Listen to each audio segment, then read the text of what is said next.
আমাৰ ঘৰটো আজি কিমান দিনৰ পৰা খাজা ঘৰ, এতিয়া ধৰক পুৰণাই হৈ গ'ল। সেইখিনি ঘৰ আজি প্ৰশাসনে তাত ভাঙি দিব বুলি বিচাৰি আছে, ভাঙি আছে এতিয়া বৰ্তমানে। এতিয়া সেইকাৰণত আমি ইয়াতে থিয় হৈ আছো, আমাক যাবও নিদিয়ে।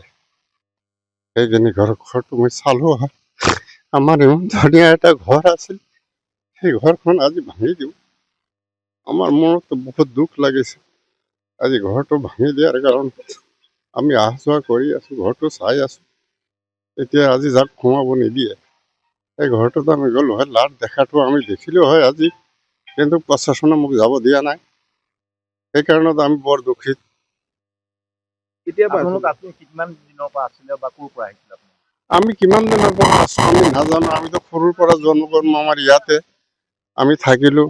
আমাৰ দেউতাহঁতে ইয়াতে মৰি গ'ল, আমিও এতিয়া বছৰ মাটি বুলি প্ৰশাসনে কৈ আছে, ইহঁতে বিলাক আমি বুজিও নাপাওঁ, ইজিয়াৰ ভিজিয়াৰ বুলি কৈ আছে।